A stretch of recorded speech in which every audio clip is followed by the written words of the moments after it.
¿Qué te gusta leer, Juan? Bueno, me gusta leer sobre todo historia. Historia de México. La historia de México, sobre todo de los siglos XVI y XVII. ¿Buscando identidades? No, buscando las raíces. Las raíces de este país. México es un país multicultural, ¿no? Pluriétnico, multilingüe, ¿no? Y que eso hay que respetarlo, no solo porque es parte de la riqueza nacional, ¿no? Y no ya como un obstáculo al progreso o a la modernización, como se decía antiguamente, sino la diversidad cultural, ¿no? Es parte de la riqueza nacional.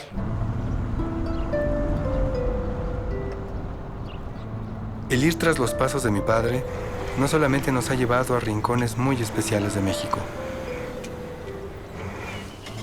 También hemos sido testigos de momentos desconcertantes, plagados de contradicciones, en un país sediento de modernidad y desarrollo como síntoma de los tiempos.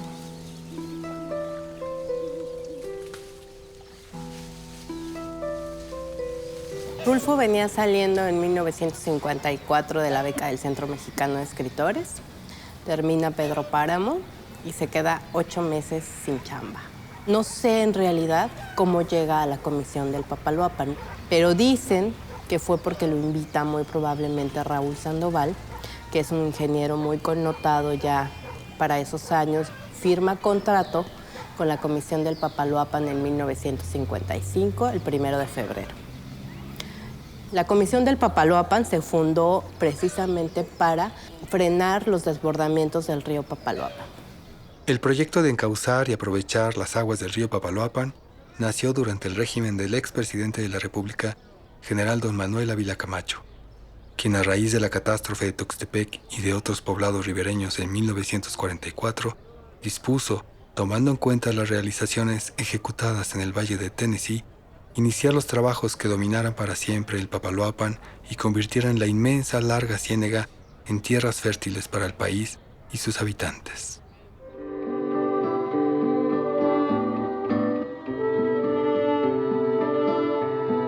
Esta obra, como ustedes saben, es una presa que principalmente generación de energía eléctrica. Su principal fin es proteger de la zona del Bajo Papaloapan, en alrededor de 350,000 hectáreas que se inundan con una periodicidad de 10 a 11 años.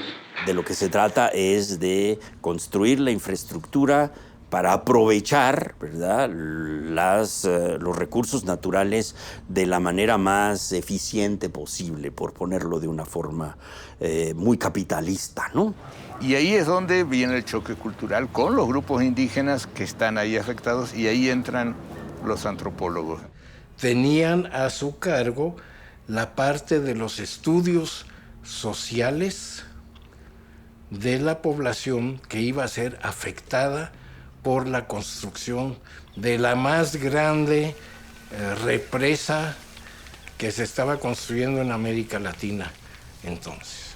En ese momento yo comienzo a tener conciencia de lo que es construir un país moderno.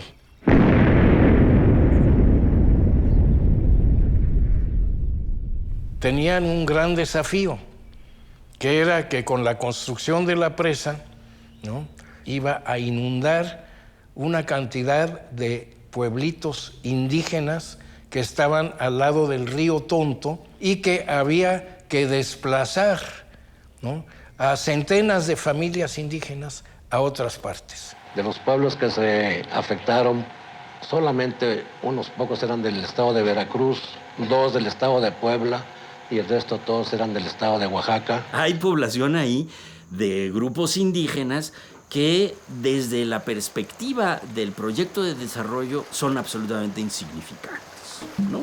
O sea, se pueden mover, se pueden quitar, se les pueden invadir sus terrenos, se les pueden inundar sus terrenos. Entonces llegamos yo y algunos compañeros de antropología al Papaloapan, El cargo por el cual se nos iba a pagar una miseria, pero cualquier cosa, era técnico en relocación y constituía parte de unas brigadas de convencimiento para convencer a la gente de que era su interés dejarse relocalizar, y los llevaban hacia otros pueblos que había construido la propia Comisión del Papaloapan para acoger a los desplazados del vaso de la presa Miguel Alemán.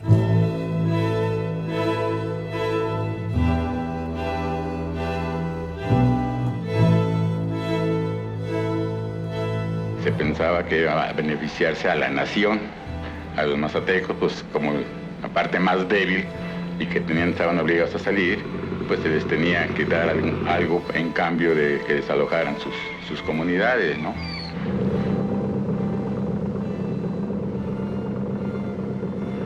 Había un temor muy grande de parte de las autoridades de que la gente, después de que fuese reacomodada fuera de la zona inundada, volviera.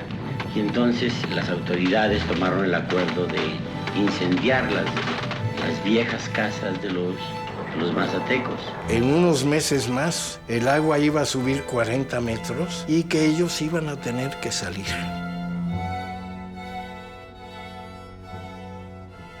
Yo ahí descubrí por primera vez los derechos humanos. Ahora navegan sobre lo que antes era su tierra, donde antes estaban los pastos de sus animales, sus milpas, sus veredas, sus casas. Este es un fenómeno realmente que puede incluso hasta ser calificado de genocidio en el fondo, ¿no? Porque implica no solo mover a la gente, a comunidades completas, sino implica también quitarles sus recursos naturales, sus recursos de supervivencia, ¿no? No hay problema ya con esas gentes, puesto que ya están de acuerdo. Hay actas que se levantaron, en las cuales firmaron de conformidad su movimiento. Al campesino que se les aloja a la familia, que son aproximadamente 400 familias, se le entrega una parcela que está ya desmontada, están las tierras arregladas. Se le entrega una parte que se podrá sembrar de hule, otra de caña, parte que puede dedicar al cuidado de ganado bovino y también aves, puercos, animales caseros, y su casa, desde luego, con sus servicios de agua potable, comunicaciones, escuelas. Entonces el nivel de vida de estas personas va a mejorar notablemente.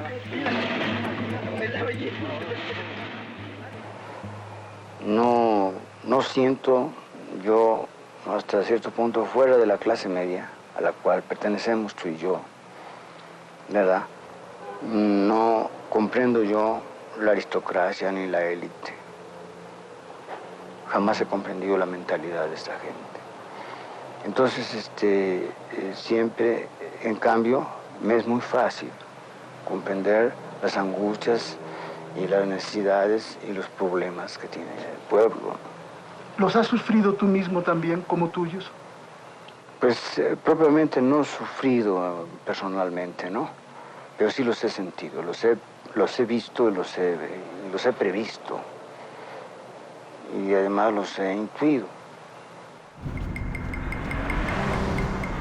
Mi padre quién sabe qué diría, y seguramente hubiera sido muchísimo más rica si él hubiera estado y me contara muchas cosas, pero como no está, y mucha de la gente que me pudiera haber contado cosas también ya se fue, pues lo que puedo hacer es medio inventar, buscar, y haya como un poquito de la actitud, de querer decir, de querer compartir.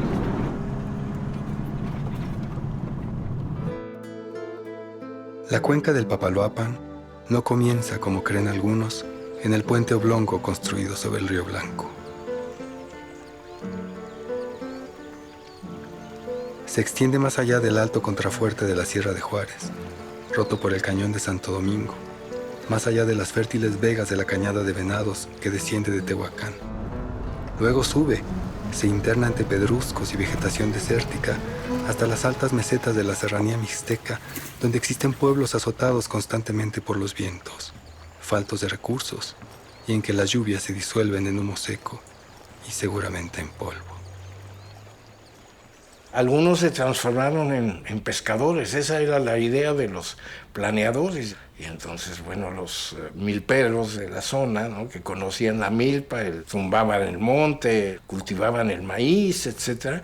Ahora se les decía, hay que pescar. Claro que al venir y sacarnos del lugar, pues es como si nos enterráramos, ¿no? Porque tenemos que no estar comunicados, pues. En ese pueblo todos vivíamos del pescado. Igual los que no vivían del comercio, pero ¿de dónde salía la economía? De la venta del pescado.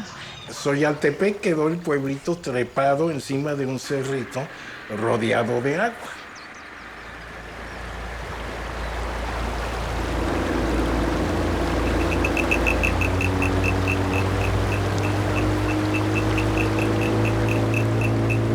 Mire, aquí quedó enterrado un pueblo que se llamaba Paso Nacional. Estos son uno de los tantos pueblos que se quedaron bajo el agua.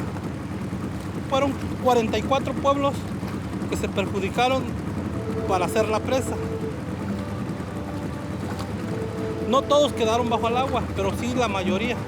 Y algunos quedaron a orilla de las faldas de los cerros o de unas islas más altas, la que vamos ahorita, la isla Soyaltepec, que era un municipio, San Miguel Soyaltepec.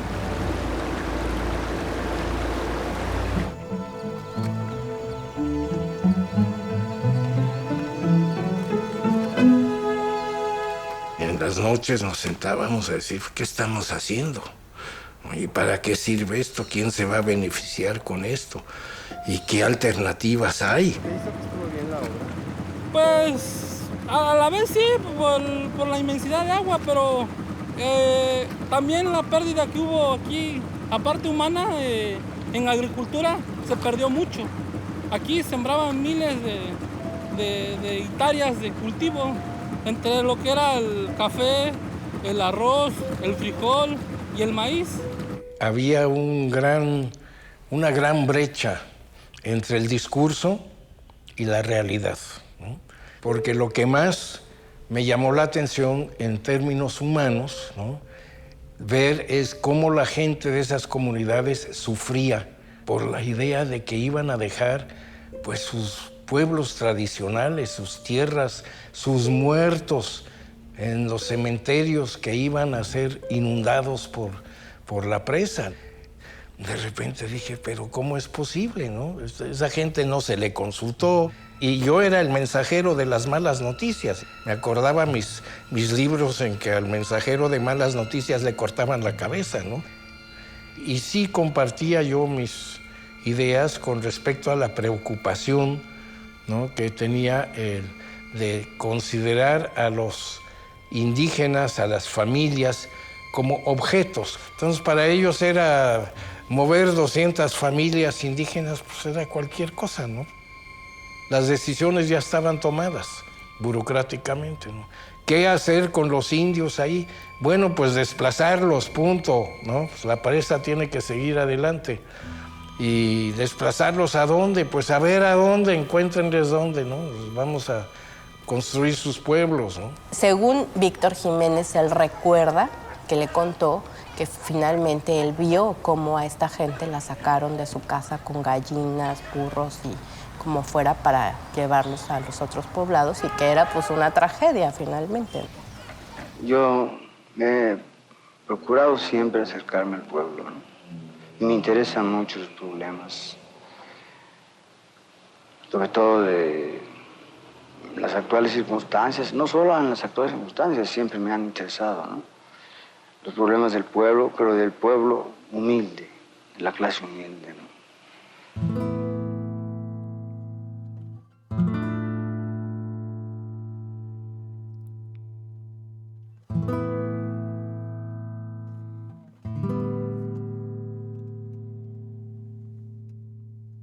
Él, como la mayoría de los antropólogos en ese momento, estaba un poco con esta idea idílica de llevar el progreso a estas comunidades.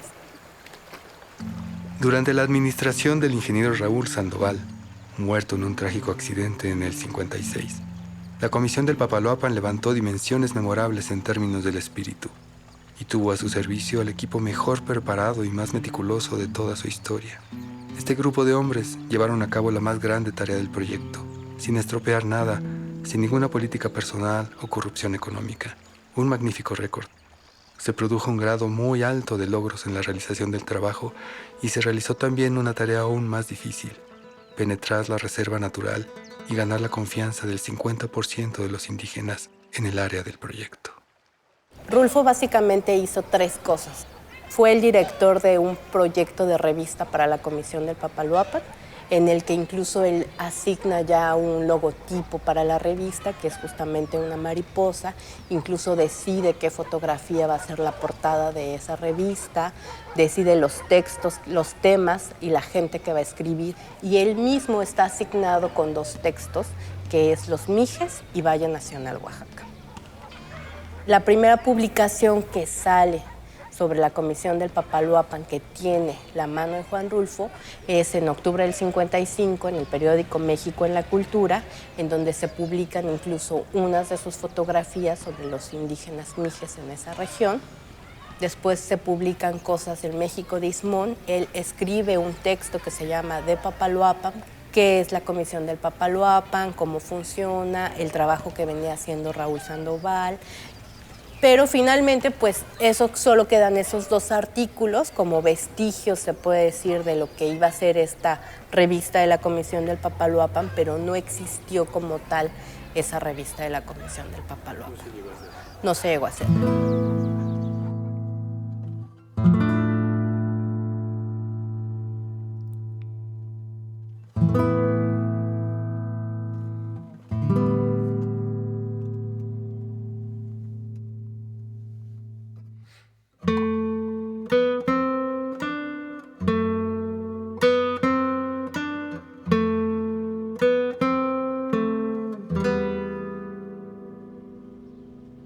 En otro aspecto que trabaja es en un documental que se llama Danzas Mijes, junio de 1955, cuando este documental se presenta ante las autoridades de la Comisión del Papaloapan. Entonces a mí me hace pensar que es uno de sus primeros trabajos. Así se ha establecido contacto por primera vez con numerosos grupos indígenas, que como el que se presenta en este documental, han vivido desconectados y en el olvido, y que en sí representan una enorme riqueza en material humano. De las primeras cosas que hizo en el Papaloapan fue viajar a la zona Mije y armar este documental Danzas Mijes junto a Walter Reuter. Y la tercera cosa que sabemos que hace es un censo de personas que iban a ser desplazadas para la construcción de esa presa. Con los mismos nombres se llevaron a otros lugares a estas personas, entonces existía el nuevo Xoyaltepec, existía Paso Nacional y entonces crearon el nuevo Paso Nacional, estaba San Miguel Xoyaltepec y crearon el nuevo Xoyaltepec, o Pescaditos 1, Pescaditos 2, Pescaditos 3, etc.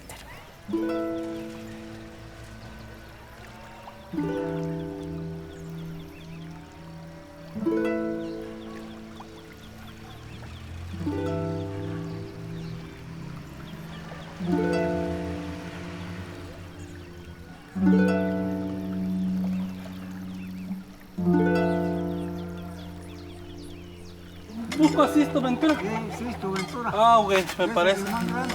¿Es más grande? Sí. Ah, sí, es de los viejos. Sisto Ventura. Él es el que cuida la iglesia, ¿no? Sí, él está más allá.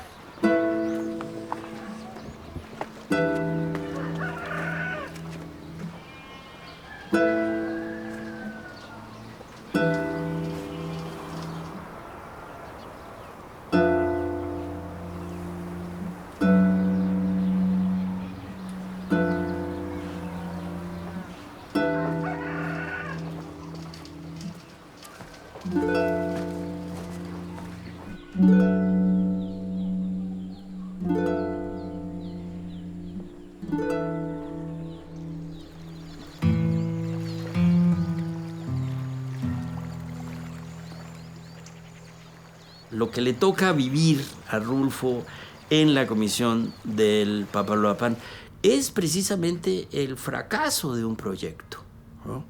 Y se ve en la melancolía de sus fotografías. En el fondo es la documentación de ese fracaso.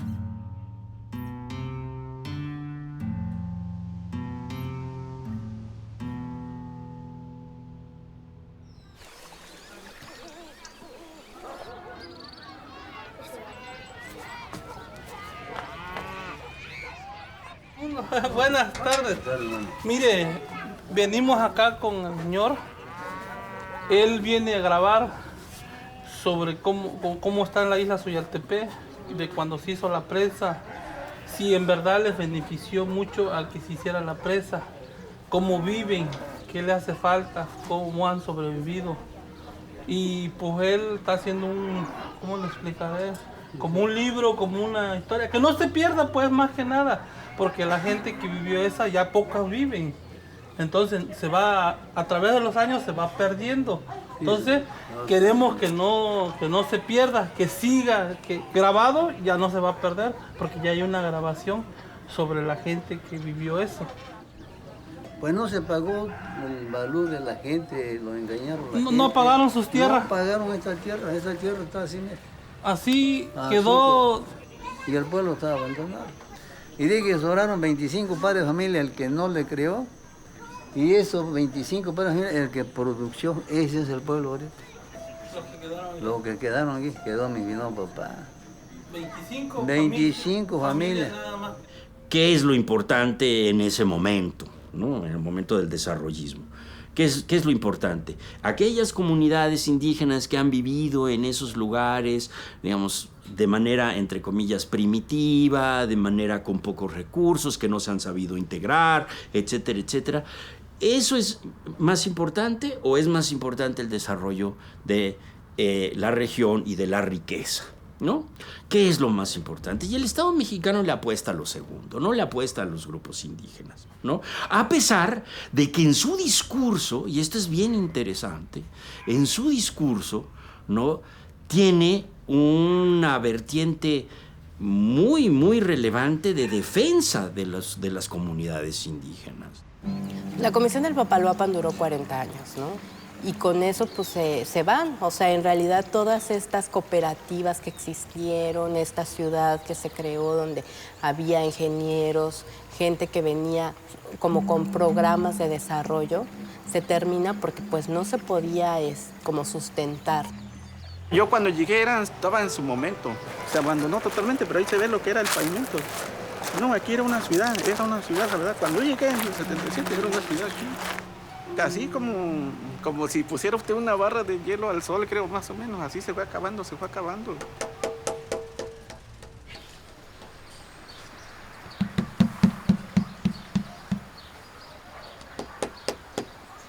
Esto era algo, pero bonito, pues, bonito.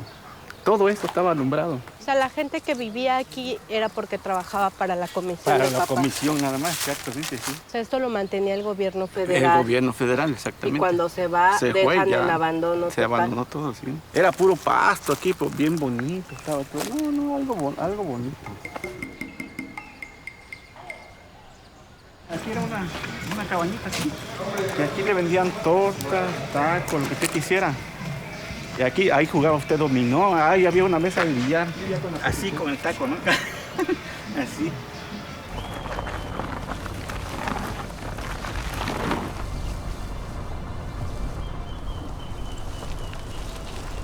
Tanto las dinámicas de corrupción, pero también las dinámicas de la propia política mexicana, ¿no? De estas estructuras, de verse favores, de ajustarse, de confrontar los propios intereses, tanto de terratenientes, pero también de los propios caciques, etcétera, etcétera. Todo esto llevó a que el proyecto de la Comisión del Papaloapan tuviera ya en la época de Salinas, ¿verdad?, que ser revisado y pero prácticamente se deshizo, ¿no? O sea, se desechó como inservible, pues, ¿no? Lo cual es terrible en el fondo, ¿no? Porque es un proyecto, pues estamos hablando de 50 años aproximadamente de desarrollo que no funcionó.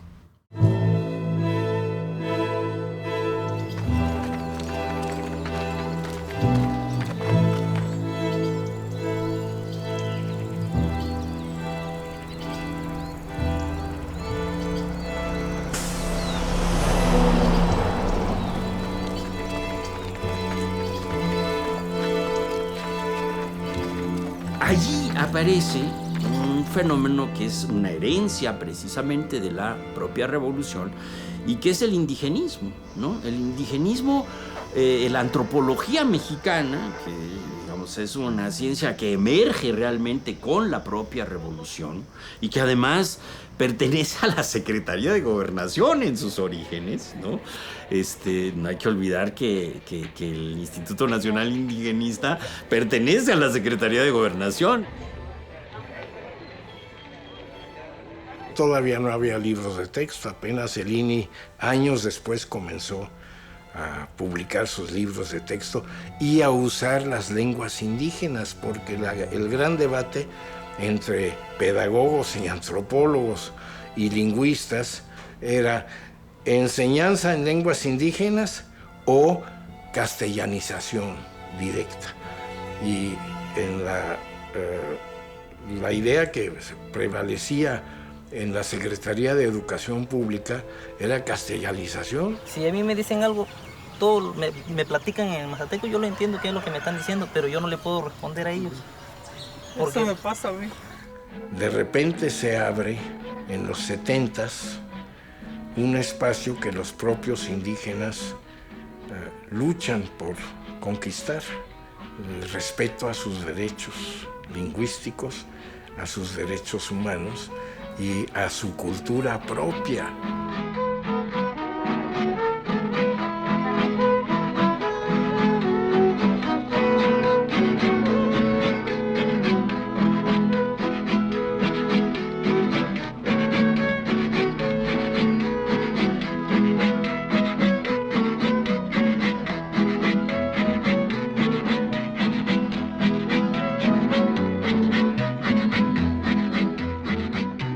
Creo que esta labor que él hace de involucrarse con las comunidades indígenas, porque yo creo que es su acercamiento más importante a lo largo de su vida con el mundo indígena, es en la cuenca del Papaloapan, y esto le permite después entrar al Instituto Nacional Indigenista, ¿no?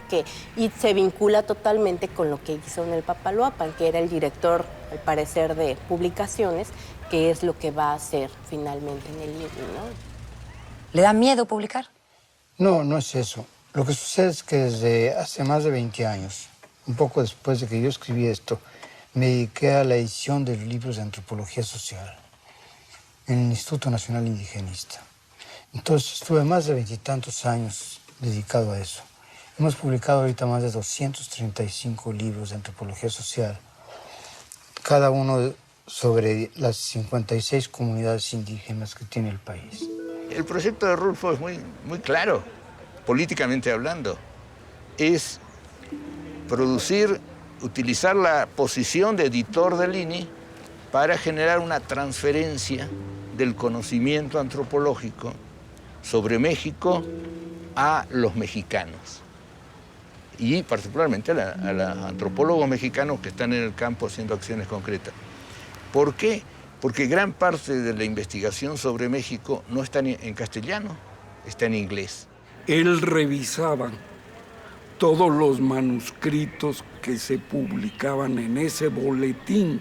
Entonces todos los antropólogos teníamos que ver con él porque nos revisaban los manuscritos para el boletín. No es lo mismo la invención que la realidad fotografiada, como quien dice, por los antropólogos, ¿no? Ellos estudian al hombre en todos los aspectos, ¿no? Y tratan de describir sus costumbres, su modo de ser, su modo de pensar, aunque no lo logran siempre, ¿no?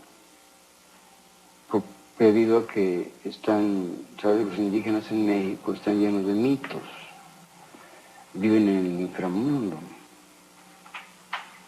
creen en el inframundo. Entonces es muy difícil entrar en el inframundo. ¿Tú no has podido entrar todavía?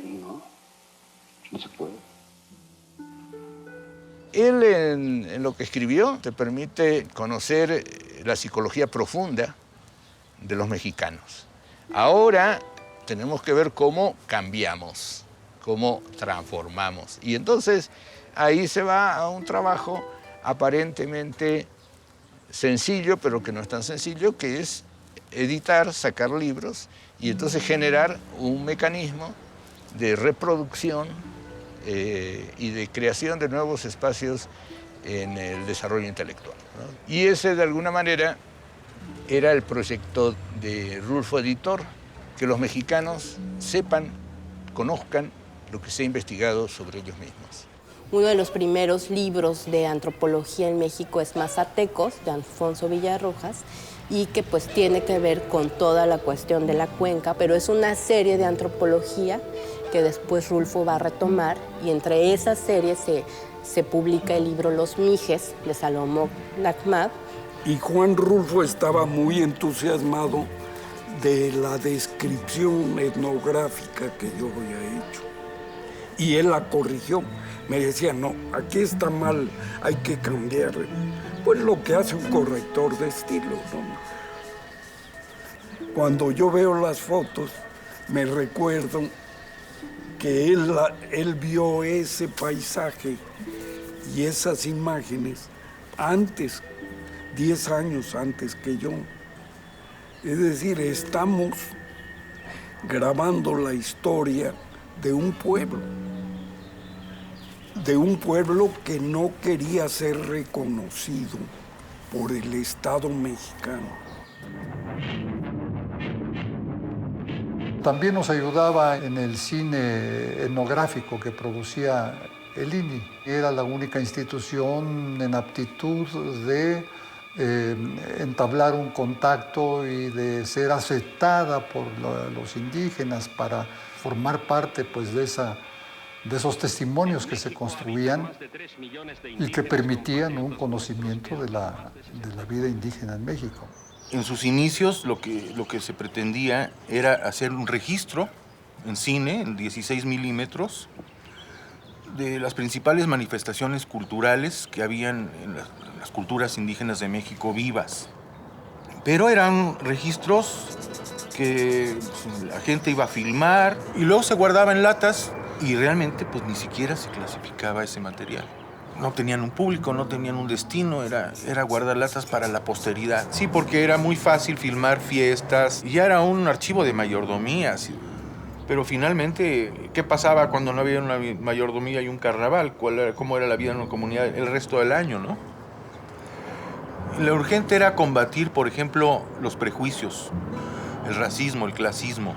Mostrar que los indígenas de ahora eran los mismos, los descendientes de aquellos que habían construido el México antiguo, ¿no? La idea era hacer documentales, pero enfocados a la sociedad mestiza y urbana sobre todo. Era obvio que más que ir a hacer lo que uno creía que sería interesante, pues era primero que nada escuchar esas comunidades que no estaban representadas en los medios, que no tenían presencia ni en el cine, ni mucho menos en la televisión. O sea, pues era Magdaleno, era la India María, eso era el mundo indígena, ¿no? O sea, así se veía, caricaturizado a través de los medios. Y eso fue nuestro primer objetivo, ¿no? Destrozar este tipo de estereotipos racistas, etc. Esto se dio en paralelo a lo que ocurría por otro lado en el departamento de publicaciones, donde estaba Juan Rulfo. Tenía conciencia plena de lo difícil que era llevar adelante actividades que transformaran la calidad de vida de los indios. Pues así era como veíamos juntos las producciones que se hacían en el cine etnográfico. Y entonces él decía, pues esto sirve, esto me parece que no tanto, siempre con mucho respeto y nunca ofender a nadie, pero sí con una mirada y con un juicio que permitía calibrar, distinguir, calificar aquello que valía la pena y distinguirlo de lo que no. No era casualidad que trabajara en el INI, porque su corazón vibraba como un diapasón con esa frecuencia. Amaba a los indios. como les dicen a los pueblos originarios. En los tiempos en que Juan Rulfo estuvo en el INI, era otro tiempo, era otro INI, eran otras personas. Es decir, me parece que había una eventual, no sé, una eventual y genuina convicción de ir hacia los pueblos. Bueno, ya no existe. Ahorita el INI ya no existe, es decir, el material que existe en el INI habría que cuidarlo, habría que aventarse un chapuzón dentro de todo el material que hay en el INI para saber de esas otras culturas que ahorita ya no existen, porque eso lo hacía muy bien el INI, documentar era una cosa que hacía fabulosa, que ahora me parece que estamos perdiendo esa posibilidad de por lo menos dar cuenta del paso por el universo de una lengua, porque seguro de esos años a esta fecha, seguramente muchas lenguas se han perdido y seguramente muchas de esas lenguas están registradas en el acervo que tiene ahora la Comisión Nacional para el Desarrollo de los Pueblos Indígenas. Ahora lo que hicieron fue de mantener al INI, decir que desarrollan a los pueblos indígenas, pero no desarrollan nada, porque en definitiva no quieren reconocer, ese es el problema del sistema, que la multiculturalidad es una riqueza.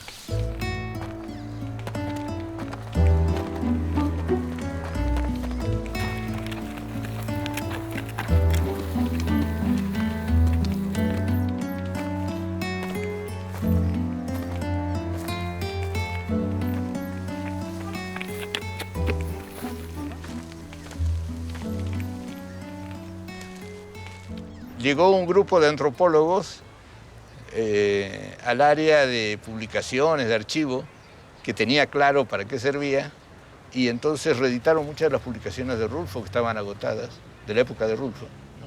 Que estaban agotadas y las volvieron a editar. Eso muestra que eran vigentes, pues no, tampoco iban a tirar el dinero. Igual una parte muy importante del cine documental, etcétera, que lo remasterizaron.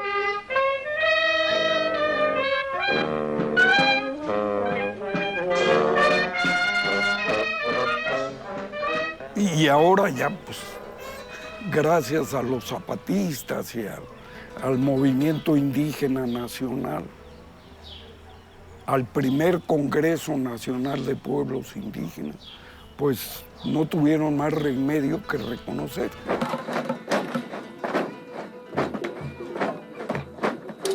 El Ejército Zapatista de Liberación Nacional se levantó precisamente en 1994, citando e invocando 500 años de olvido. ¿De olvido de qué? De olvido de la gente más pobre, de la gente más marginada, de la gente más ignorada, de la gente más olvidada en el proceso de desarrollo del país. Entonces a eso se refieren los zapatistas. Un levantamiento contra una historia centenaria de despojo y de marginación. ¿Ustedes creen que es justo la desigualdad? No es justo. Trabajamos diariamente, pero casi nosotros, o sea, la mayoría de nosotros, nunca vemos la buena vida. Es que entonces somos los desposeídos. O sea, los que no tenemos nada en nuestra vida, no tenemos recursos, todos nos han sido despojados, donde nos dejan en la calle, donde nos dejan en un trabajo, como ustedes nos dicen, que un trabajo miserable.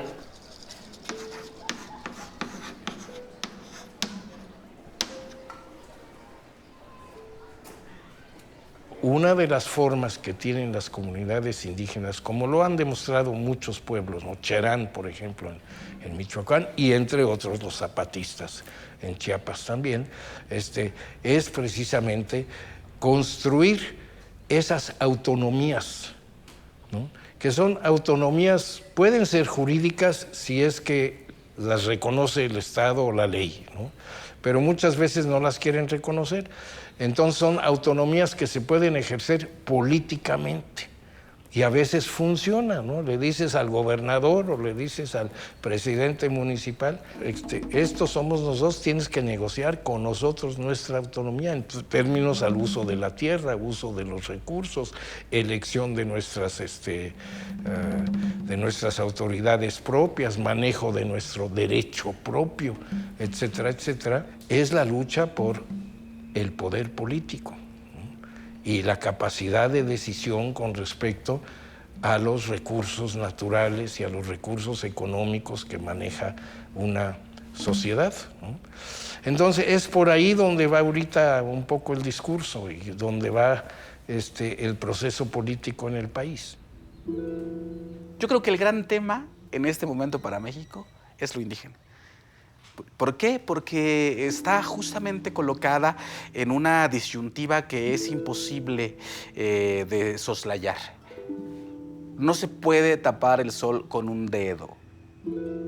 Yo en el trato que he tenido con el mundo indígena, he llegado a la conclusión de que para uno que está ya occidentalizado, dijéramos, comprender la mentalidad indígena es muy difícil. Porque su mundo es el mundo de lo sobrenatural, ¿no? Tú lo sabes porque tú has estudiado también ese problema. Y nosotros hemos dejado de creer en lo sobrenatural, desgraciadamente. Natalia se metió entre los brazos de su madre y lloró largamente allí con un llanto quedito. Era un llanto aguantado por muchos días, guardado hasta ahora que regresamos a Cenzontla y vio a su madre y comenzó a sentirse con ganas de consuelo. Sin embargo, antes, entre los trabajos de tantos días difíciles, cuando tuvimos que enterrar a Tanilo en un pozo de la tierra de Talpa, sin que nadie nos ayudara, cuando ella y yo, los dos solos, juntamos nuestras fuerzas y nos pusimos a escarbar la sepultura y desenterrando los terrones con nuestras manos, dándonos prisa para esconder pronto a Tanilo dentro del pozo y que no siguiera espantando a nadie con el olor de su aire lleno de muerte. Entonces lloró. Y después, al regreso, cuando nos vinimos caminando de noche sin conocer el sosiego, andando a tientas como dormidos y pisando con pasos que parecían golpes sobre la sepultura de Tanilo. En ese entonces, Natalia parecía estar endurecida y traer el corazón apretado para no sentirlo bullir dentro de ella. Pero de sus ojos no salió ninguna lágrima.